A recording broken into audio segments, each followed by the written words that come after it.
actually what you're doing is taking back decision making for a lot of things that you outsourced when you're more industrial, like you're just relying on someone to recommend products for you without being an informed partner in that decision.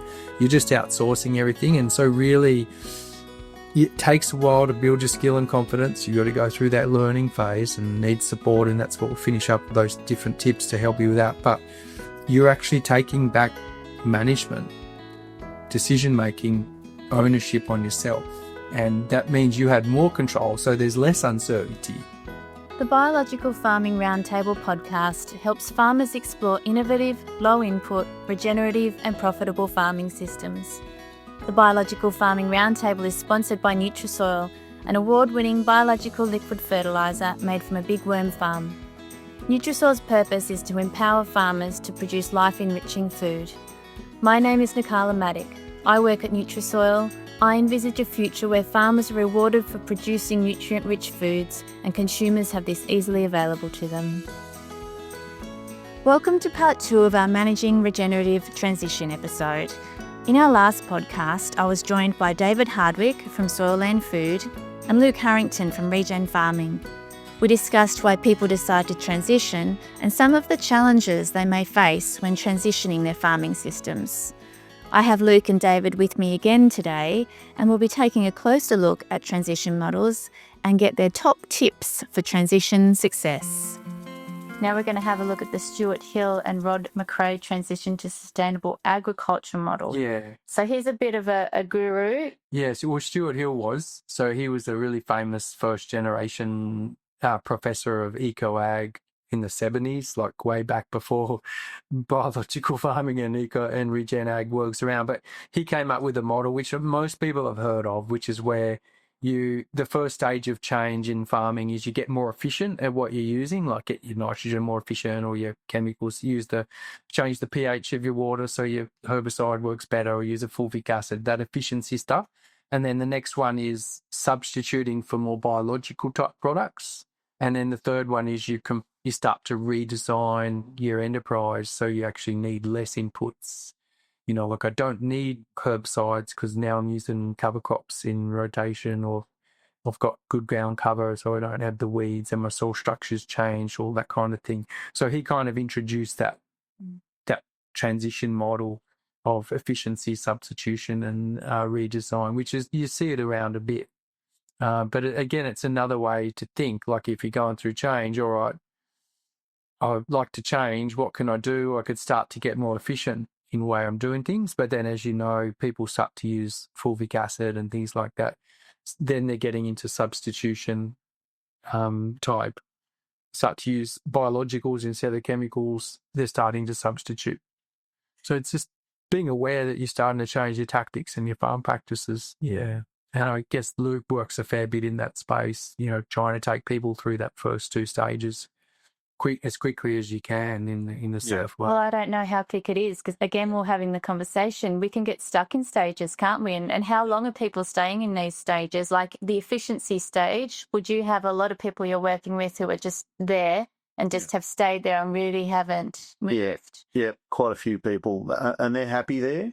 Yep. So they've made it to the spot where they're happy and they don't want to go any further. And then, so then you've got other people who are like prepared to go right into the KNF, the real like way out there. Isn't it? Yeah. So, Well, for some people, it's the next step. Yeah, it's not for everyone. Yeah. Yeah. Like we have so many farmers that stimulate their biology, drop their fertilizer by 20%, maybe take out one fungicide spray, and that's where they stay for the rest of their farming life. That's where they're comfortable. Sweat spot. They're still making a living, those sort of things. And then we've got other farmers who want to go further. Yeah.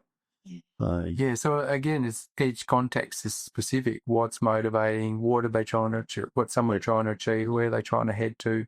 Like I can tell them, you can tell them, anyone can tell them you should be doing this or that. But the reality is that they're doing what they need to do to meet what they need. Yeah. And what do you think keeps people not moving through these stages? So from efficiency, you might stay there.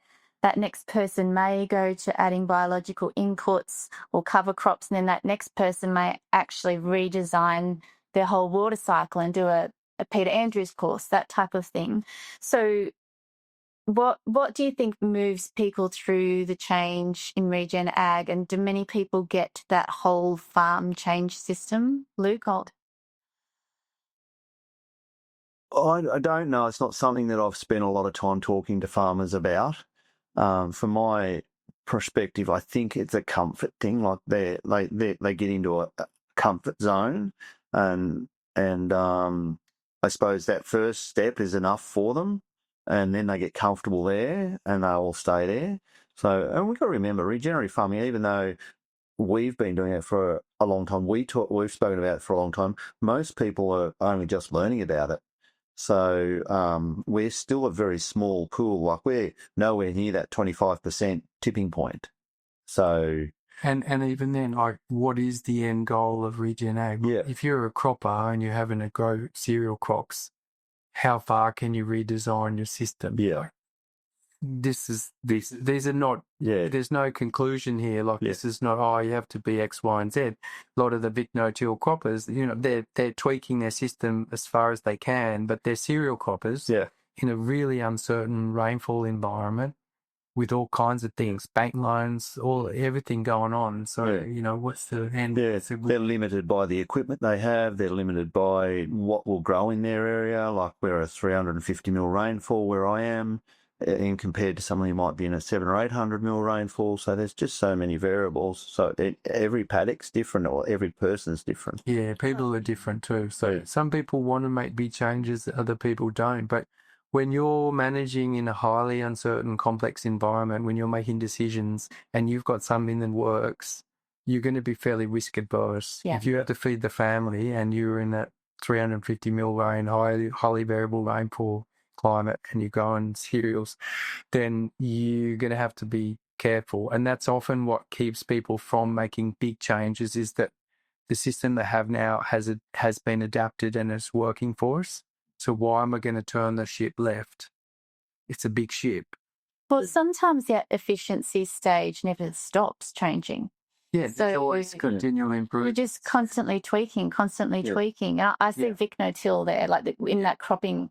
And as you tweak those things little bits at a time, over a decade, that little bit is a lot. Yeah. So you've actually made a big change. And you've done it profitably. Yeah. So you don't need to go full pelt through these 3 stages because you think you want to be that person with the redesign at the end, because you could be that broke farmer with the dirty fun at the end. And also, like, change can be incremental in some things, and then in something else you make a big change. Like you might really change your tillage and paddock operations big time, spend a lot of money going to a new setup.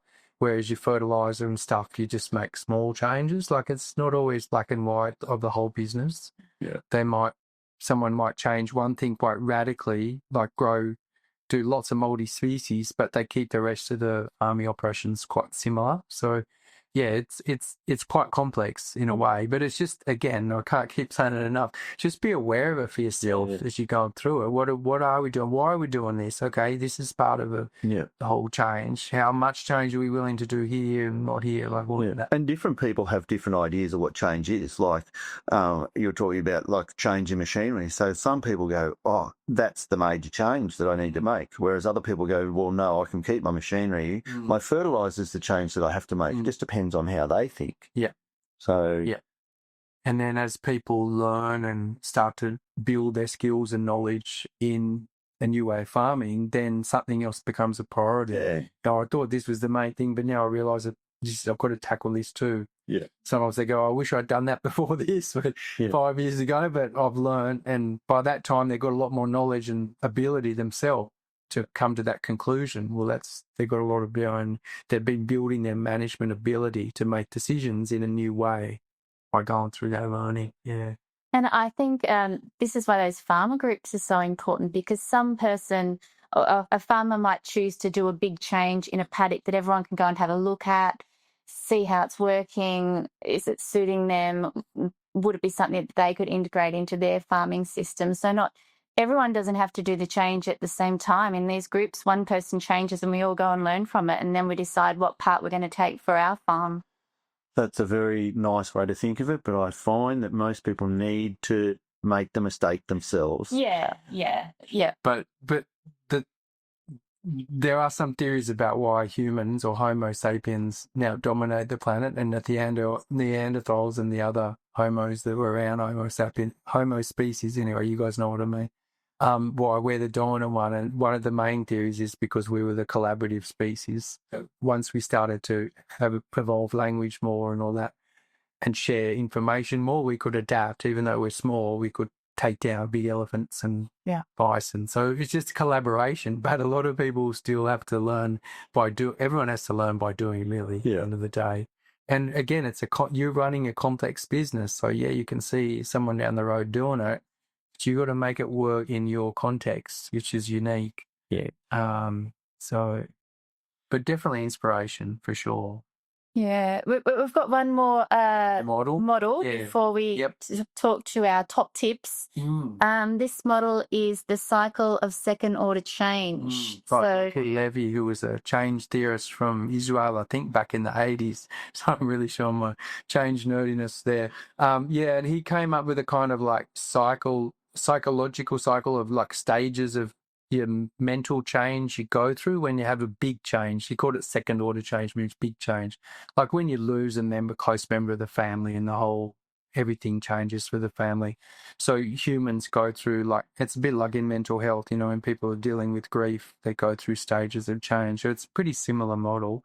But basically, when someone sees a whole new way of farming, like this weird person spraying out biodynamic corn next to me, it can freak you out.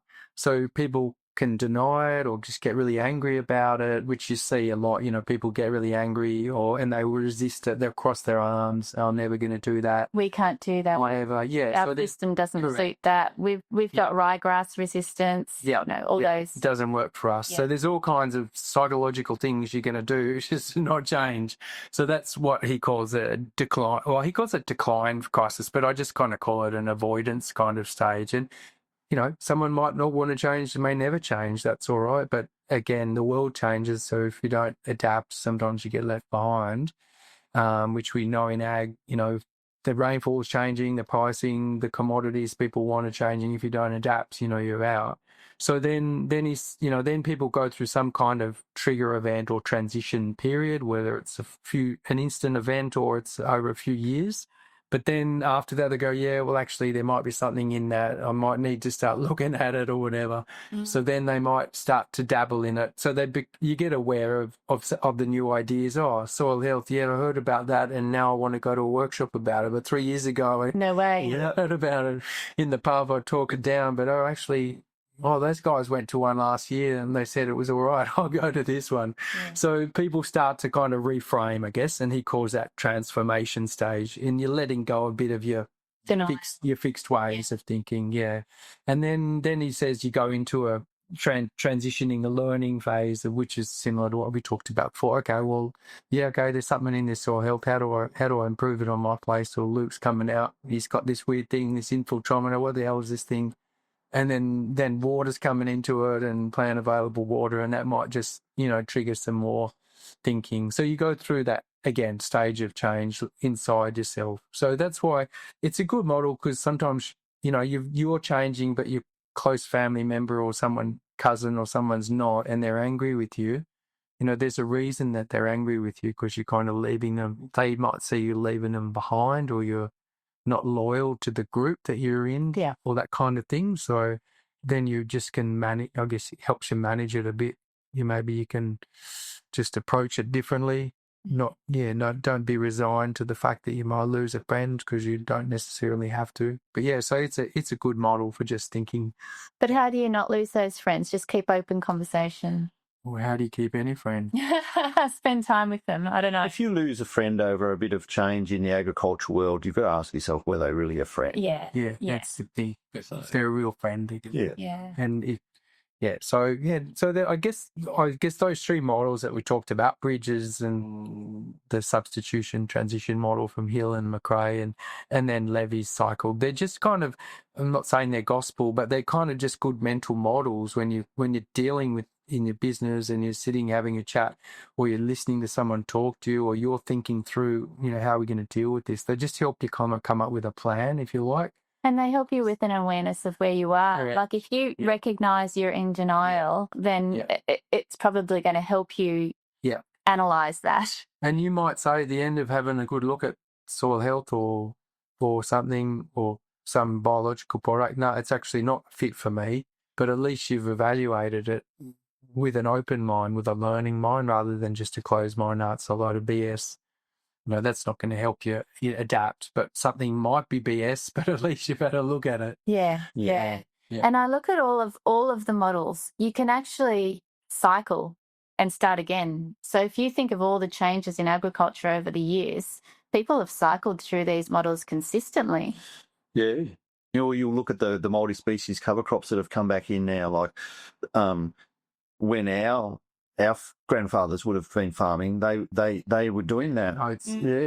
Yeah. They do veg and oats, or they had a pasture for 4 or 5 years, then they cropped for a year or two, and they went back into pasture, which would be a multi-species, but now we're calling it multi-species. Yeah. And we forget. Yeah. Like, I think we forget about what was done before because we don't hold on to those things. We want to try new things, we move on. But also there's been a change to this industrial agriculture from the 1960s on, which has changed the information we get and the way people make decisions and the way you just get told what to do. Like, that's been a big change. That's what industrial agriculture is, and that's why people are sort of looking to take back a little bit control in their decision making. And I think that for me, I think I wrote it when we're making notes for, like, often when you're making, let's say you want to go down the regen path as a farming family, and you're going to make some big decisions, and you immediately will start to be worried that it's risky and it's uncertain. But when I was thinking about this, actually what you're doing is taking back decision making for a lot of things that you outsourced when you're more industrial, like you're just relying on someone to recommend products for you without being an informed partner in that decision. You're just outsourcing everything. And so really it takes a while to build your skill and confidence. You've got to go through that learning phase and need support. And that's what we'll finish up with, those different tips to help you with that. But you're actually taking back management, decision-making, ownership on yourself. And that means you had more control, so there's less uncertainty. Yeah. Because when I'm having to rely on third parties, I can put all the trust in the world, but it's actually a highly risky way to do it. At least be more informed with that person, so you're an informed partner. So I actually think it's less risky once you get some confidence, but it's just that first stage is uncertain. Yeah. I did a podcast on this. It's just released yesterday. Well, it would have been a month after we released this one, but it was on AI. Yeah. I mean, that's going to be a big change in agriculture, not only being able to ask questions of AI, but what AI is going to do for sensors and weed management in the future and pest prevention. Like that's going to be a huge learning. Yeah. There's lots of potential good side to potentially lots of scary. But it's all about if you're in charge of what you want AI to do. You won't be scared. You won't be worried. You'll get out of the denial stage, because there's so many people in denial stage of AI right now. So you can recognize it, can't you? It's like any tool. If you've got a deliberate goal of what you're trying to achieve, and you'll know how to manage it and make decisions. Social media's ruined AI for me. I'm sick of it already. I can't tell if it's AI or not. My daughter keeps saying, "That's an AI video, Mum." And I'm like, "Oh." You need to learn a bit of discernment. It's because Nigel's doing AI hats for these guys. Yeah, that's right. He fully embraced AI. All right. Well, we've learnt about what change is, what the models are, so we can recognise where we are in change and what we have to do to move through it, and that we don't have to move through the whole cycle. And sometimes we go through the whole cycle and we go through the whole cycle again. But what are some actual tips for success for us to work through this change, as well as being aware of our position in the cycle of change? Yeah. What else can we do?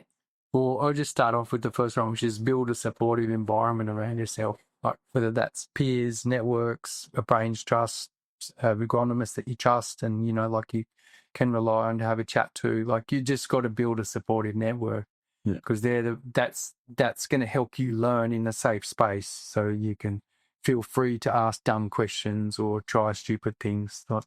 Without that, you're not going to learn. Like Luke's learning to ride a horse differently.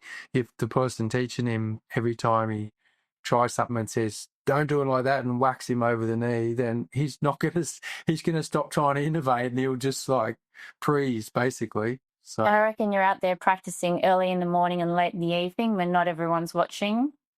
Pretty much. Okay, so a supportive environment in farming, that looks like farming groups. Yeah, sure. Looks like, yeah. I don't know, grazing management groups. What else? Consultants.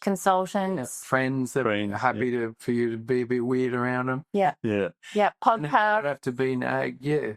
Well, that's more learning. Let's move.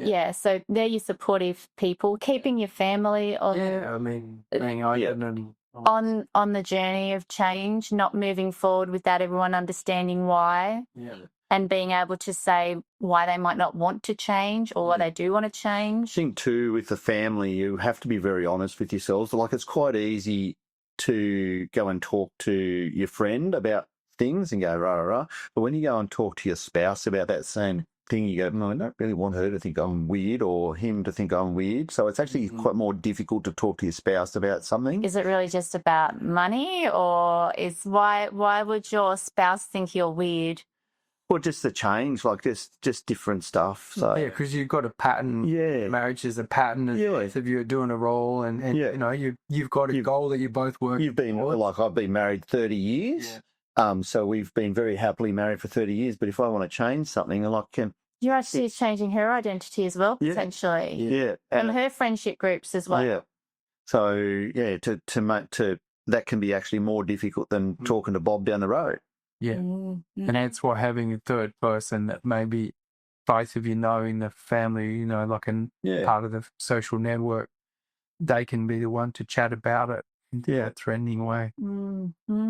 So having a supportive network is important, and then make I call it a learning plan. Like if you rock up to a field day and Luke's talking about IOM and biologicals and stimulants, and there's bottles and this and that. I got to learn about this stuff. All right, how do I learn about this stuff? I can watch YouTube for hours every night, which plenty of people do, and get AI videos, or I can, and that's part of it. But what else can I do? I can go to a workshop. I can ring that fella up and go and get him to come out and have a chat to me and tell him straight up, I'm not going to buy your stuff today, but I want you to tell me about it. Just make a plan to learn about it. So you're identifying what I don't know anything about or what I really need to understand. My greatest role is an educator. Like if I go out and educate, well, then whatever happens after that happens. But that's my greatest role in what I do is education. Yeah. So because people have got to learn how they're going to use Nutrisoil when they don't actually know how you use it, because they don't understand the plant biology, microbiome world. So how are they going to use it effectively? It's been it's only been in the last number of years where we started bringing the science into it. Back, I would say 15 years ago, we didn't even mention that we're a worm farm. We were just Nutrisoil. Yeah. Farmers didn't even ask how it was made. Yeah. There's been this transition in people wanting to know how things are made so they understand what it is before they buy it. Yeah. Well, you've got people that, the early customers probably were just, their values were to farm with nature and natural-based farming, whatever term you thought, and that's fine. But that's why they didn't worry, because they knew it was a natural product and they probably knew about worm juice. Whereas these guys coming in now, they want to do the right thing and not wreck the environment, but they've got other values that are important, like economics and science-based. So that's why they're expecting you to give them the science. Yeah. But, just be aware yourself. What don't I know about? Like, I've heard this talk today about bloody rhizophagia, whatever it is. What the hell is that stuff? Yeah. And what's this root zone? And Like, just write it down on a notebook. All right, the next couple of years, we've got to dig deeper and learn more about this. So just be aware, there's stuff I'm going to have to learn is the second one. And there's layers. Like, you're not going to learn it. Oh, no, it's just... Yeah, and don't have fear of that stupid question. Like, don't have fear of ringing up myself and going, look, this might sound like a stupid question, but can you explain this to me? Yeah. I love stupid questions because there's actually a huge story to it behind it normally. Yeah. There's no such thing as stupid question. There's when a human asks a question, it means they're learning. Yeah. For me, the key definition of a regen ag or eco ag is that they're learning. If they're learning, then that's eco ag. And if we're looking at change too, I think fear is probably the greatest driver of not changing. Oh, is that in any of our models? Where's the word fear? Oh, it's in the avoidance is the answer. Avoidance, Yeah. But people fear change. They do, don't they? Yeah, for sure. Yeah, and they fear the uncertainty of it. They fear not being in control because people really want to be in control of their own destiny. Yeah, they want to have purpose and they want to have belonging. Yeah, there's 3 or 4 key drivers for humans, and when you don't have them, that's really fearful. So being clear of what you need to learn, and then it doesn't have to be a formal course or anything, but say, look, over the next couple of years, we've got to get our head around this grazing stuff because we thought we knew about grazing, but there's all these new ideas. So that thing, and then the key thing, which we've talked about a lot, is that the transition will be learning. You're going to make mistakes. You're just going to have to learn how to manage the risk of making mistakes when you've also got to get cash flow, run a business, put food on the table, put kids through school, pay the rates. So this is the key thing. How do I go down a new pathway, learn new things by doing them in the paddock, but not risk the business and risk that side to it? And that's where there's lots of tactics you can do, little paddock trials, just little strict trials, going and seeing how other people have done stuff, listening to podcasts. But when you're listening to them, you're listening to how they did that and what was the result. Just so you just got to minimize the risk.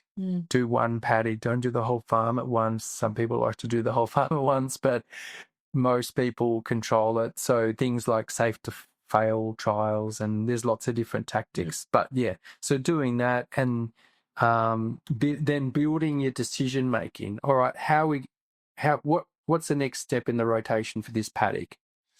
How can I make that decision low risk, considering I've never done this kind of cropping before? And I've just put in some examples there of listening to other case studies, doing safe to fail trials, doing a partial budget, and doing some numbers. If we do it this way, what's the cash flow going to be? A gross margin, partial budget, good old fashioned finance planning, all those things. But be deliberate in doing them. Yeah. Sorry. You've got the outcome isn't always clear. Because you've never been there. No. So just always try to give yourself some inspiration every now and again. Yeah. Where are we headed here? Okay, we know we don't want chemicals in the farm as much, but you've got to keep yourself inspired, basically. Yeah, because otherwise you can just be caught up in all the mistakes you're making and all the negativity and all the friends saying you're crazy, and then you're forgetting, no, actually there is a positive goal here. So you want to keep that in your mind a bit. Yeah, as you're saying, like you want to do those little small trials and little changes at each time. So you're not putting yourself at that high risk. And because that's where I think I see a lot of people fail when they change is they go in all boots and all, and they have a failure, and then they go, oh, that didn't work, so I'm just going to go back to what I know. Yeah. Whereas if you can just do little things at a time. And learn how to, if you look at it as a complex system, don't just assume one thing caused the failure. Yeah. It was, how can I tweak the whole package and keep going? Yeah. Yeah. And the other thing is you've got to take the time that it takes, because if you jump in and out, don't set a time frame. Yeah, take the time. If you take the time that it takes less time. Yeah. So Yeah, Bruce Maynard, who's a first generation regen ag from up the Narromine, I remember him saying one time, if you learn to water ski, stand up while water skiing. Don't ask the boat to slow down. Yeah. Like once you're up, don't ask the boat to slow back down because you're going to go back in the water. Yeah. And it's like as you start to make some changes, don't sort of try not to freak out and go, oh, look, it hasn't worked, I'm going to go back, because you're kind of then in two worlds, and if you've been 6 years on the journey, it's going to get messy. So, but that you minimize all that risk by controlling the risk, by doing things that are not too crazy. Yeah. It's interesting. Conventional farming was very much, we could control things. We had a recipe. Things have made easier with the tools that we got. Then we had these unintended consequences and we had to change. But if we go through the change and we know the models, you've actually got probably more control out of the outcome because you know how to manage yourself through it. If you look at conventional ag, how many things that you're juggling, like climate, markets, political regulations, how many of all the things you have to manage for, or that you don't have direct influence control over, are uncertain and complex and risky. It's the same number of things when you regen ag. The thing about conventional ag is often, not always, but often people have outsourced their agronomy decisions to the point where they're no longer an informed partner in it. And then you lose control. And the higher the inputs and disturbance to the paddock, the more agronomic problems you're getting. So you're actually causing for yourself more complexity in your management.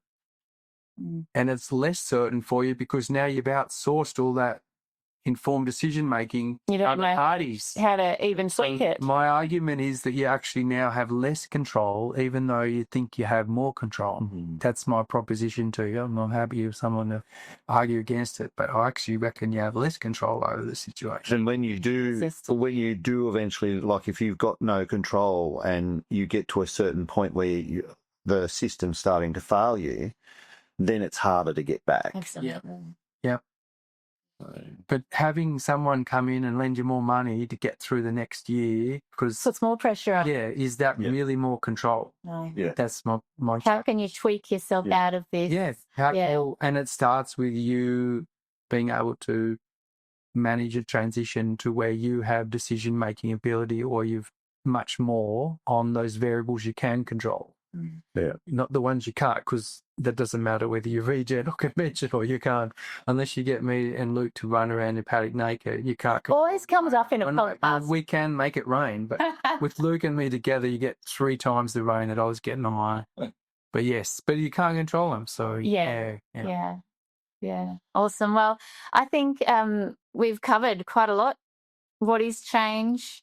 Some stages of change. The types of change. And make sure we know what stages we're in, or just it's helpful to know what stages we're in. And then what are the resources and support you need in that change, and that you're going to go through that change again, and that you might not move through the change. Luke, have you got anything else to wrap up? No. Well, I do have one thing to say is you should always be changing. Yeah. You should always be looking to move forward. The decision I made today, is it going to improve tomorrow?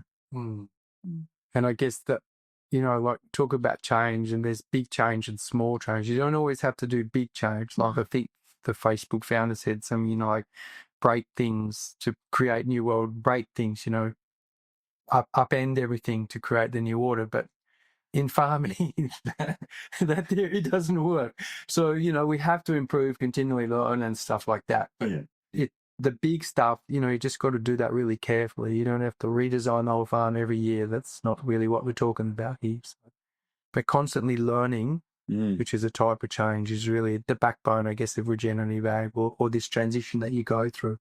Yeah. Awesome. Well, thanks for the conversation, guys. Good to have you here, David and Luke, and I'm sure there'll be another time. Thanks for having us. Please follow the Biological Farming RoundTable podcast. Share it with your friends and networks. I'm Nakala Maddock, and I work at Nutrisoil, a liquid biological fertiliser made from a big worm farm whose purpose is to empower farmers to produce life-enriching food.